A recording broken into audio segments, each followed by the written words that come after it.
Till we say. Till we say. Hey guys, welcome back to the Girls Room. It's Ashley. And Victoria. This episode is presented by Boot Crew Media and sponsored by Table and Taps. It's November. It's November. So what does that mean? Well, first of all, let's talk about the fact that we've tried to record a pop culture episode now 3 times.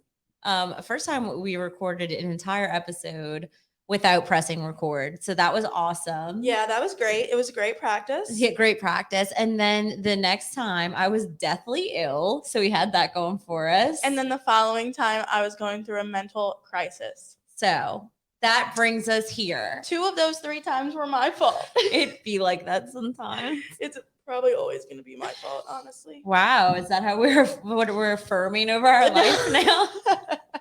It's never my fault. It's never, ever my everything fault. is perfect. How about that? Everything is perfect. Okay, awesome. Well, since you brought it up that it is November, I think we should start off talking about something that is near and dear to my heart.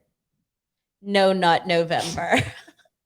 Near and dear. So is this actually a thing? Like, do you guys actually do this? And if they do, what is the reason behind it? Okay, glad you asked, because on the way here, I decided to interview my boyfriend about it. We'll call him Natty G for National Guard. He's full-time National Guard.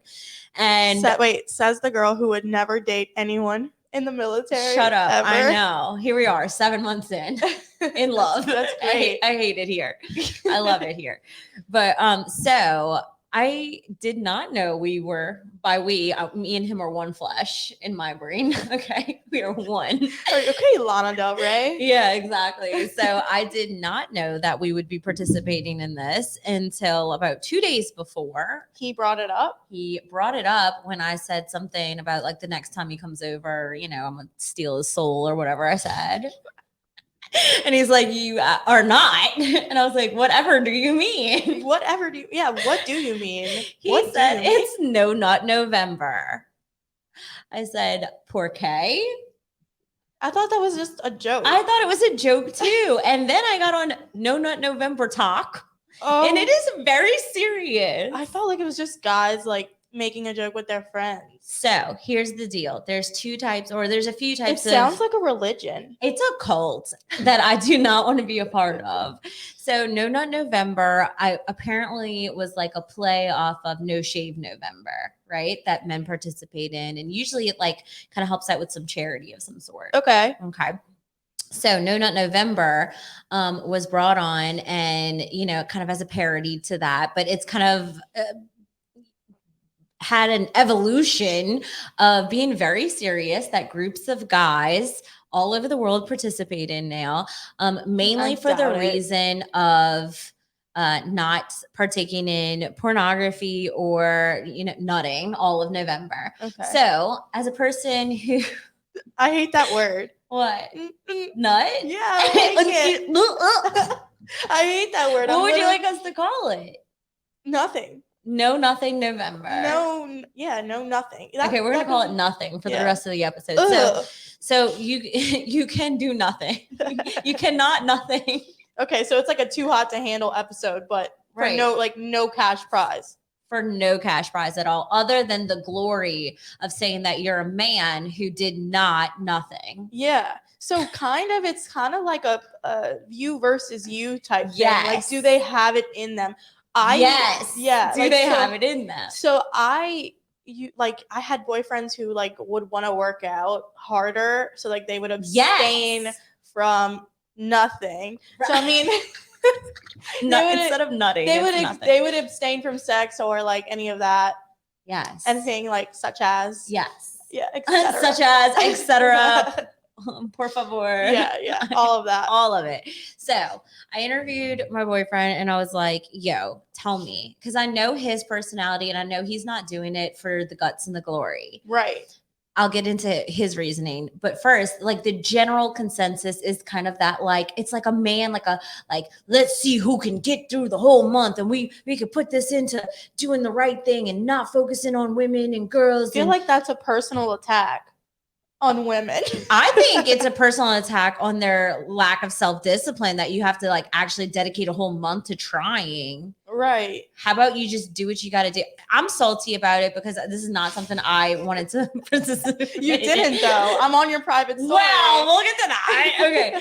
So she's not wrong. So what my boyfriend's reasoning is kind of like what you said, is like, you know, some guys want to put that energy into, say, working out. His thing is like, he wanted to just like have a focus on, you know, because we have a lot of sex, and he wanted to like put that focus somewhere else into, you know, like his studies. And he, you know, he's like big on personal and self-development and magic and spirituality. So he wanted to put that focus into there. With that being said, at no fault of my own, he failed. 1-0. We got one out. He's out. He's out of there. So he came over. Actually, we woke up. Technically, he failed day 1, hour 1. Okay. Because we forgot it was November 1st and we woke up and had sex. We did not count that one. We let him press reset. And then he came over, you know. So on November 3rd. That's no. It was on the 8th. Okay. Oh, okay. So he made it to. Well, he didn't make it. When he was by himself those other 7 days. Yeah. And he doesn't masturbate or watch porn anyway. So anyway, he made it till the 8th, came over, and I would say 15 minutes in, I was like, he was hugged me from behind, and I like bent over the table, and it was over. Okay, all right. I have one question. Yeah. Okay. Pornography, porn, whatever. Do you feel like once a guy starts watching porn, like your relationship is on the rocks? Or you're unfulfilled somewhere? Yes. I have very passionate thoughts about pornography. It's of no judgment to anyone else. So I want to like preface with that. I mean, like, I don't care what you do in your personal time, but for me personally, it's a twofold, right? Mm-hmm. So when it comes to my partner, if I have a partner that partakes in pornography, I do feel less than. Yeah. Especially if I'm like aware of it, if I know about it. And then probably even worse if I didn't know about it and found out later, probably worse. But then for myself, I found myself when I would watch porn, I would see addictive qualities in me come out. It would never be enough. I was always like chasing the same thing with like toys. Like I was always chasing that orgasm that, you know, you can't get back. I feel like whenever I watch porn, it's when I when I have too much free time. Yeah, it's a boardom thing. Yeah, like, so girl, go do your laundry. Right. I have so much other things that I need to be doing. No, literally my laundry. So yeah, like I noticed I haven't this is adorable. I haven't watched porn in 2 weeks. And your house is clean. My mind is preoccupied with something else. Yeah. Or my house is clean. Or right. And my house is clean, my laundry is done, and right. Okay, so it used to be like a boredom filler, which I think also goes into when you're bored and your mind starts wandering and you start becoming more prone to like anxious thoughts and attachment styles and things like that, that you're like keyed in on. So you're like, oh my God, I don't want to feel. So how do I not feel? Orgasm. I don't know. Yeah, but I definitely agree with you there with that. It becomes a problem. I feel like anytime I go to church, or anytime I go to some Catholic worship seminar, they bring up porn. I think they should. I think it rewires your brain from like a cognitive, function, and from my studies and things like that, dealing with the mind and the brain and neuroscience, that it actually rewires your brain. So I think that it does a lot more harm than good. With that being said, I am completely a proponent of you do with your body what you want to do with it. So if you feel I just never understood the I mean, obviously you don't want to be I think the negative reasoning, where I don't want this to be a porn episode. No, but no, I think you're bringing up a good point about the younger, when the younger you have access to porn, the worse it is for you. Well, what if people are mimicking what they see in porn, and that's not real life? So all of this that everyone knows what sex to be is because of porn. Is that right? Probably. I mean, think about the same thing when we go on social media and we see unrealistic body expectations and things like that. Can't get any more unrealistic with body and performance than porn. Shit. Yeah. Maybe we should participate. If you watch porn at home, ladies, it's No Nut November for you as well. Yeah, exactly. Wait, so let's talk about what reminded me of this was the porn situation. Kim Kardashian obviously became who she was because of a porn video. Right. The fact, I'm literally upset over the fact that she possibly might be dating Pete Davidson. Okay, why does this upset you? Because I feel like don't taint him even more than he already is. He definitely, I mean, it's known, it's a fact. This isn't us slandering. I mean, he talks about his mental health. Right. And issues. I don't think she would be good for him. But you know what else? I'm starting to wonder, like, you know how some girls like go for bad boys because they want to change them, or some girls might go for like too nice of guys because they want to control them. I feel like maybe the Kardashians go for like a little mentally unstable guys because then they can manipulate the press. They're always kind of, that is a good point. They're always kind of like picking someone with some kind of status. I think Pete Davidson is working his way up to like a higher up status than what he's been the last few years. Yeah. And I didn't like him. I mean, I when he was engaged to Ariana Grande, I really had no clue who he was. Right. And then I watched King of Staten Island and just obsessed like with his everything. Like, yeah, he's so weird. And yeah, it's so I love it. I love his like strangeness, his tattoos, his smile, the fact that he's so open about how freaking fucked up he is. Right. And apparently he has a big dick. Supposedly. That's what Ariana Grande said. That's what, and so she must be telling the truth. She's also like 72 pounds. 5 foot nothing, 85 pounds. You're right. But like whenever I was doing some research on, because whether or not you guys know this or not, doing podcasts, you kind of have to research a little bit and like know what's going on, be current on events and stuff. So I was doing some research on pop culture, and I like looked at all his tattoos that he got for his ex-girlfriends and like had to get cover-ups done with Ariana Grande's little meanings behind his tattoos, and like just straight away gets tattoos with these girls. Like he like becomes obsessed. That's a huge like characteristic of someone with what he has. Well, is he bipolar or just borderline personality? Let's look it up. We have to say.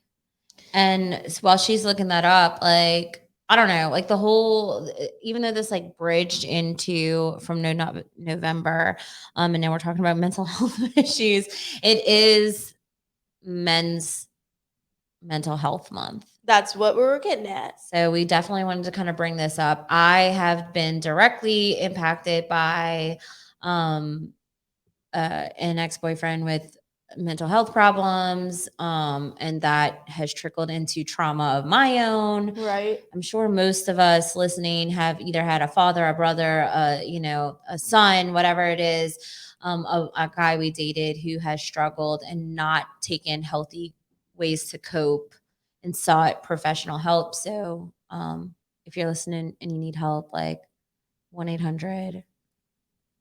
Just slide in our DMs. I'll be glad to help as much as we can. I'll send you the number. I thought I would have it off the top of my head. I did not. No. I just looked it up. He's got borderline personality disorder, and he's bipolar. Mm-hmm. So when you're dating someone that has that and they're very open about it, like you have to like handle them with so much care, I feel like, because they do have such bad anxiety, depression, and like anything can set them off. And then a lot of the times I just looked at that. They like pick, it's like a term that they use called people with BPD pick like a favorite person, and they just become like, that's all they worry about. They don't worry about themselves. Like that's all they care about is their favorite person or who they're obsessing over. And that's what I feel like Ariana Grande was to Pete Davidson, because he spiraled after. Like what if I have that? A lot of people have and borderline personality disorder comes from trauma. Some trauma of some sort. And we all know his biggest trauma, most public trauma. What? The death of his dad. Right. Yeah. So his dad died in 9/11. He was one of the firefighters. So freaking sad. I know. Have you seen King of Staten Island? I have not. I'm actually scared because I feel like it's going to trigger anxiety. No, you're going to love him after. Like, he's hilarious, and he's just like, yeah. So that's why I became like obsessed with Pete Davidson. But also when I saw he was dating her, I'm just like, oh, not good. It's not good. Not good for someone Not with that world. no. So it could be like that's like the in look right now, like tatted up, like heroin chic in a man. Yes, I guess. MGK. Yeah, they're making it a Travis thing. Barker. Yeah, look, like Yeah. she wants in that group, I guess, because they're all best friends. He's best friends with Machine Gun Kelly, and right. So they were Machine Gun Kelly and Pete Davidson were in town in New Orleans when I got to see them, not in a performance, but my son was in a movie. Well, you know that. So my son played young, why can't I think of the word? What's his name? From Motley Crue. Yeah. The flashback of I can't think of it. I should know this. It's iconic that he got to do that. He's iconic. What's his freaking name? This is so stupid. Just do Motley Crue. Motley Crue members. How do we not? It's like I think it's so like stupid. Nikki Sixx. So my son got to play in iconically young Nikki Sixx in the movie The Dirt. Such a good movie. Pete Davidson, MGK, like they were all there, you know, because they're in the movie. They are the movie, right? And so we got to see them, you know, and they definitely lived up to that like Motley Crue hype for sure. They definitely have an aesthetic, and it is definitely in right now. It's definitely in. So, but if you can't pull it off, please don't try to pull it off, right? Because it's not for you. It should be effortless. I feel. Yeah, like roll out of bed and hot. You just roll stinky. Out of brush your teeth and you're hot. Barely brush your teeth. I feel like they barely do that. Just spend all your money on tattoos. Wait, but I was reading I watched a TikTok the other day of Megan Fox saying that Machine Gun Kelly has like so much skincare in his bathroom, and that she was so thrown aback. She's like, you would think he would just hop out of bed, but he's got the most expensive skincare. Wait, I love that. Yeah, so she said all of that. She was like thousands of dollars worth obsessed with that, like La Mer and all of that. I have like a sample of La Mer that like I feel like scared to guard it with your life. Yeah, that stuff expires. You better use it. It's probably expired. I haven't used you.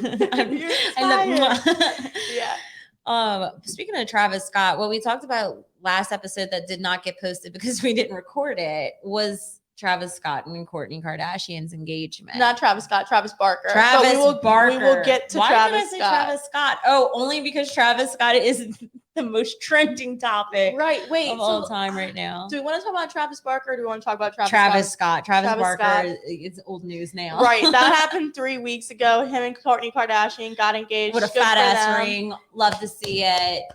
Let's give Poor Scott Disick. Whatever. Okay, now on to all the Scotts. Okay. Travis Scott. Yo. TikTok is coming for you. Like TikTok has completely figured out Brian Laundrie who. It is all about Travis Scott now. TikTok, according to TikTok, Travis Scott has was performing a satanic ritual at his concert. Yeah, you want to know what my boyfriend said? Yeah, please tell me. I want to know like your thoughts. I have to like go away from it because it is like a trigger for me. Anxiety wise, I am like kind of anxious lately, and so I have not been on TikTok as much because it is TikTok is FBI right now. Yeah, but so to further the conspiracies, my boyfriend brought up the fact that it was Kris Jenner's birthday the day it happened. Did you know that? No. And that this in a blood sacrifice has a lot to, and you know, my boyfriend is like basically a witch, but is a witch. He's a Wiccan. Wait, no, he does not participate in Wicca. Okay. It's witchcraft, I guess. Okay, but, so it's worse. Like no, not worse. Better. What better? Okay, for him. Yeah. For others who know. I honestly like I don't want to believe that because I'm like so naive and like just let me go on with my life and not worry about it. But that's a huge. That's I don't want to say like it's so stretched, but at the same time, this has been like under our nose as far as like the Jeffrey Epstein stuff. Right. For so long. Like remember the Wayfair conspiracy? Right. That was crazy. Whatever happened to that? I mean, let's be honest. It's probably some intern that put something in that was sold out at an outrageous price that wouldn't sell, Right. like a rug for 500,000. Like no one's gonna buy that. So like let's Right. just keep it up on the sites, like coding. Right. this So we can figure it website. out later. Come back to it Yeah. later. But this, I don't want to say it would be like right under your nose. Right. Like the shirt he was Because wearing. like sex trafficking and like the lengths that it goes to, it is a party scene. It is very Vegas and cosmopolitan. It is real. So who's to say something like that wouldn't be? I don't know. Who knows? It wouldn't surprise me, but at the same time, I'm just like, I want to hope that that is not really what's going on right in that world of celebrities. Yeah. What breaks my heart on it, this is twofold, right? Number one, my son is an actor. He's involved in this world. I know that pedophilia is literally rampant in Hollywood. So I have had the closest of eyes on him at all times throughout this journey. Also, what's heartbreaking is I actually learned to love, like I kind of fell in love with Travis Scott from watching the documentary. I love Travis. I mean, I loved him. You were listening to him when I got in the car. Yeah, I was. Oh shit! You're like cancel Travis vibing. Scott. Yeah, I was like, yeah, and it was like drugs you should try. That was the name of the song. Our mom's listening to this. What? Yeah, it's just a song. I mean, but wait, what was crazy? It's a way of life. I don't know. What was crazy to me was I saw some like firsthand videos of people that were at the Astro World.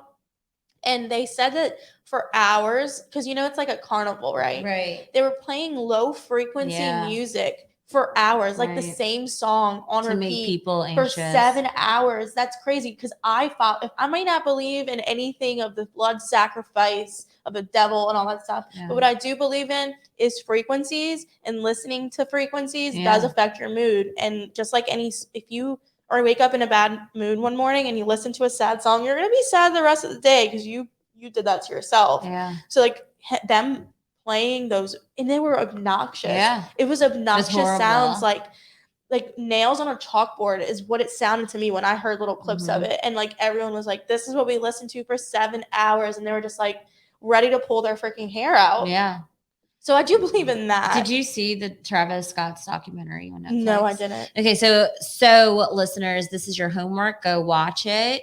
I mean, unless you're totally canceling him, because then he'll definitely get money off of the residuals of it. But I suggest you all do, because what it did for me, like having that kind of informational background, it is not out of the sorts for mass chaos at his concerts, because they are not a normal rap concert, and he sets them up to be that way. So I am not advocating for him whatsoever right now, but what I am saying is that his music style, he and his concerts in particular, were meant to bring people of every age, color, creed together to mosh. That's what he like wanted. A rock concert. Like mosh pits galore. There are always injuries, like at every concert, and they showcase this in the So in the he show. thought it was just like any other show. Yeah, so that's why when somebody's like, he saw what was going on, he saw the ambulance. I'm like, there was an ambulance at every show. There always is, yeah. Right. Well, not even that, but being used, because there's always people breaking arms, breaking legs, like every show. Well, I talked about this before in another episode. I get very, like, if I get hot, I will pass out. Yeah. And so that's what a lot of those people was happening, or at least maybe that's what he thought. Right. That these people were just getting really hot and passing out, because that happens a lot at outdoor, venues, and especially with that amount of people. Yeah. But like you said, like him playing the that like low frequency music that is meant to agitate people, and I say him, I mean the Live Nation events who hosted this event, like they're playing that for what was the purpose? How do they not expect us to make up our own theories if they're going to do things like that? Well, yeah, I mean, do you think he'd be wearing a shirt? Which I'm sure the shirt had some symbolism to him, which these outfits are picked, beforehand, like wearing this at this concert, blah, blah, blah. What is your opinion on the what was on his shirt? You remember what was on his shirt? Yeah. So on his shirt were these little like a portal, angels looking things, and they were in blue. And when they walked through this doorway, like portal, they were coming out with horns on their head. Yeah. Yeah. And so what?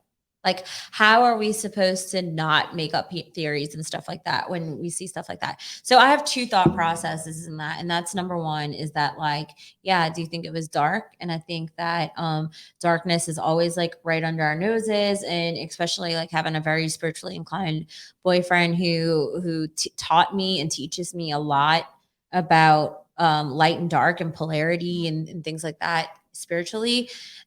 And then there's the other part of me that's like, this is just art. Like, it's just like vibey. Like, what do you think you like? What aesthetic pleasing art type of thing? Yeah, like, I love things that are very aesthetically pleasing, like the see you on the other side. I would post that. Yeah. Like, that doesn't mean see you on the other side. Right. It doesn't mean our message to you guys listening in right now is that, like, we're trying to take you to the underworld. Right. Because we're not. We are love and light. Well, one thing is he had his daughter there. The person that he probably cares the most about anything. Yeah.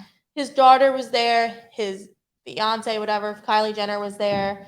Kendall was there. Right. I always want to think the best for about people. So I'm gonna stick to what I believe to just been a really terrible accident. I think I would love to revisit this maybe on our Instagram page with you after you've watched it. Okay. Maybe you and Rachel can watch it tonight. Yeah, we'll see. That'd be fun. It's really good. She already told me she doesn't like Travis Scott anymore. Because of that? Yeah. Like, Rachel's like convinced, like, that it was darkness. Yeah. Okay. Well, I suggest, and I'm not denying it, but I really think y'all should watch it. Yeah. And if she doesn't want to watch it, I'll watch it. Yeah, I think you should. But why so serious? Why so serious? I walked in saying that, guys, like, all day. I said it like 10 times in my head. Why so serious? This is like the kind of friendships I've always wanted to have, or like, is this kind of friendship, like, where I walk, like, I open the car door and you're like vibing to music and you're like, I'm just really anxious right now, and I'm sitting in my car vibing to music, and I'm like, girl, I've been anxious the whole ride over the causeway over here, and we're like, chaos. Immediate chaos. Immediate. Like, if ever, okay, so I was waiting for her to get to my house because we rode to the studio together. And if ever I'm waiting and, like, I'm sick of being in my room or sick of being in my house, my car is like my safe space. Like, because I can hear the music. Music is my life, y'all. Like, don't fuck with me. Well, give us a playlist, sis. Like, post one or something. I do. I post music all the time. You do. And actually, I found, this is way off topic, but it's actually very important to my life. Like, I'll do this at my wedding because of you. Me? Yeah. What? So I had never heard of Electric before you posted Alina about it. Yeah. That was a song that I picked. That's like my sex song. Like, yeah, you were like, this is so sexy, da-da-da. So of course, something that's sexy, or you like want to have sex to it. I'm like, let me listen to it.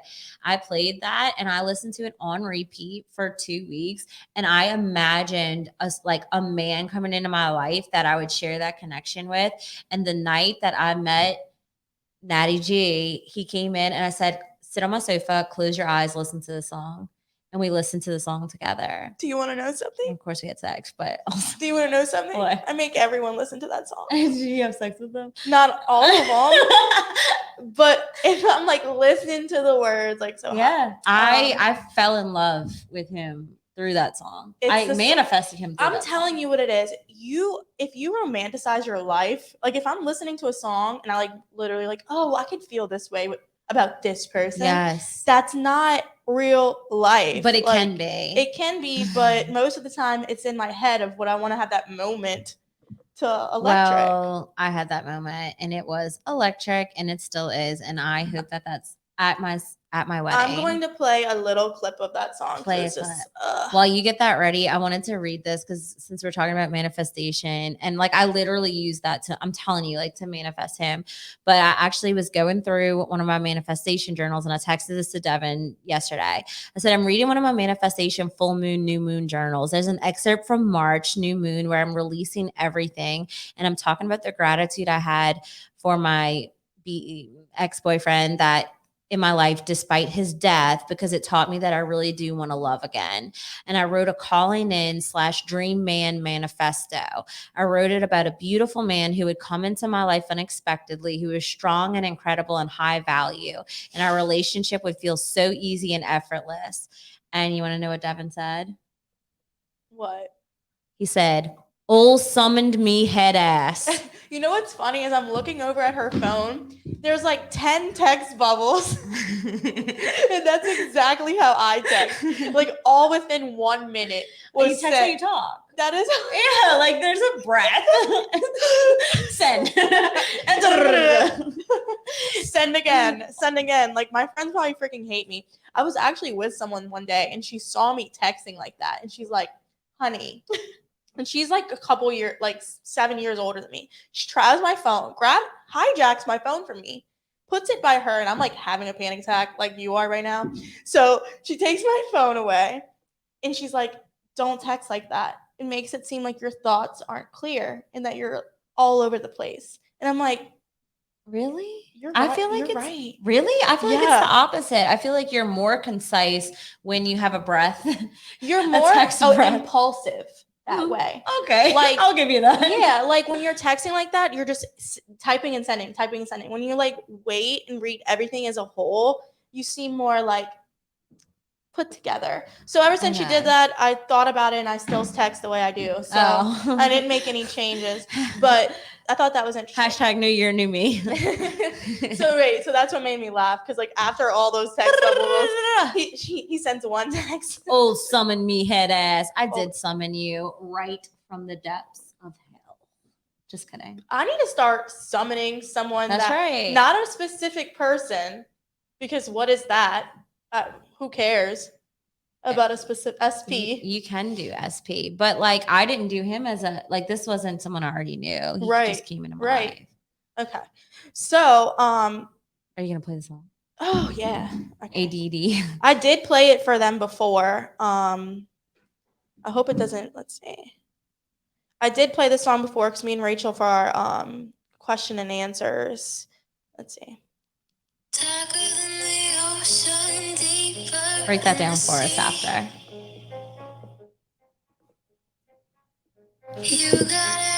I gotta fast forward to the good part. Okay. When Kelly talks. Yeah.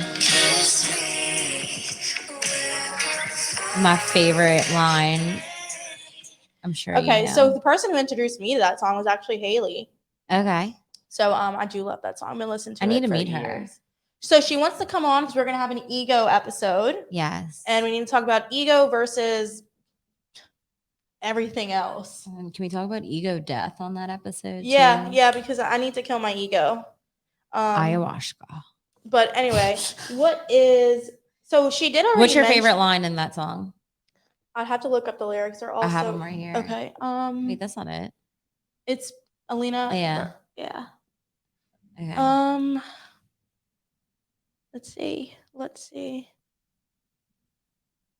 Oh. Say it. Say it. Hold on. There's a few. I like two lines. So covered in your water and I'm feeling like a summer breeze. That's submitted my under. favorite. I also really like submitted under power and you brought me to my knees. And then I really like take advantage of the moment. You're the only one that I want. That was probably my favorite. Take advantage of the moment. Because in that moment, that's how I interpret that lyric. In that moment. Yeah. When that song is playing, take advantage of the moment, like when you're playing it. Right. I love like that. The only person you're thinking of is the person that right you're with. now. Yeah. So that's my favorite line, probably. So I love that. Mine. It was the first one you did, like the two lines. It's covered in your water, and I'm feeling like a summer breeze. Submitted under power, and you brought me to my knees. Mainly because, like, as like in a relationship. I want to and desire and am in my current relationship submissive. And I love a very like dominant man, but I still want that energy reciprocated. And I feel like that's like a line of him being like, yes, like I'm the leader, but also like there's something about your taste, your touch, your smell, your water. Well, I thought you were going to make that sexual. Well, it is that too. Because Squirt City, but like I don't want to get into that talk in this episode. We've been all over the place. But then like there's something just about like just even the line of kiss me, we're on fire, babe. Like that moment, because there's always that moment with like the man or woman you love, and you just like look at him and you want to grab him by the face and like kiss him so hard. Couldn't be me. Sheesh. I don't know what you're talking about. You've never experienced that? Maybe one day. Guys. No, this is not a frick. No, we do not. Listen, shut up. Let me stop. We need to find we don't need to find experience that brings her to her knees. I don't believe that anyone. I posted something today, and I've been called this before by my ex-boyfriend. I am unattainable. Okay, he called me that. Affirm differently. No, but he called me that. But he's somewhat right. Like right now, emotionally, I am very unattainable. I'm really hard to reach. I'm really hard to, get through to. You could have the. Can you reach me? No, you can't. Okay, so you cannot reach me. Even if you have the most genuine intentions, I'm gonna. Okay. I'm going to let you say that, but also I'm going to make sure that you have the homework of going home and affirming the complete opposite so you can push out a reality that doesn't reflect that. Well, that is self-awareness. That's something I need to work on. Yeah. So my self-awareness of being unattainable and being entirely too guarded has ruined a lot of good things for me. Like I play this card of like not caring, but I posted that on the podcast page of that TikTok, and it's like, you think you're emotionally unavailable, and then finally push someone to leave, and they leave, and you're like, I'm sad. Okay, so I think this is a really good conversation, and we can even like end on this. I feel like more homework. This is the life coach in me, you guys. Love it. I think it's actually like beautiful that you say this is like an act of self-awareness to kind of like dive deep into that. And the journal prompt I would give you in that I love it. is how has this protected me thus far? It hasn't. And then how has it affected my previous relationships? And then the third part being, what would happen if I release that? Right. Well, because in my head, I am protecting myself, but I'm a human and I have emotions and I have feelings. And at the end of the day, whether I suppress those emotions or not, they're still going to be there. So when I push someone away or push anything away, and it finally like gets to the point where, okay, it's done. It's kind of like a little smack in the face, and I end up realizing I didn't protect myself at all. I just hurt myself. Just I did it, not another person. Exactly. So I will definitely do that journal prompt. That was really good, though. What? Like it was just a really good conversation. Like, yeah, I feel like a lot of people, we've all been there, but we can't stay there, and that's going to be like the point of reference for you is saying that like. And it has protected you, right? Like it's protected you in the sense of like it's given you, whether it was a false peace or not, it's given you a sense of peace that you were in control. Right, exactly. And then just for a moment. Right. Yeah. Because if we really want like a man to come in and lead in our lives, while we and like take no mistake, this will be a whole different episode when we go over like masculine and feminine energy. Yeah, because I have a really good, because with my last relationship, I was straight up told that I need to just let someone be a man. Right. So, and it's life changing. I was the masculine energy in my marriage, and I know I don't feel like I give off masculine energy though. Okay, masculine. We're not doing it because I want to know your thoughts on this. This is so good though. Okay. Because it's probably not what you think. It doesn't have to be like butch. Well, no, I know what it means, but the right person does bring out my feminine, of course, but you have to allow that. You have to allow that to let in a masculine energy man, and then when the times come up in positions where you would normally want to take over to have that control over the situation, you have to allow them to lead. That's true, because sometimes like they'll try and be very like controlling, and I'm like, well, what are you doing? Right. And there's like a difference between, this is a whole episode. Okay. There's a difference between control and leading. We will end on that note. Yeah. Thank you guys for listening. Guys. I hope this helped you get through your nothing November. Bye, guys. Love you. Bye.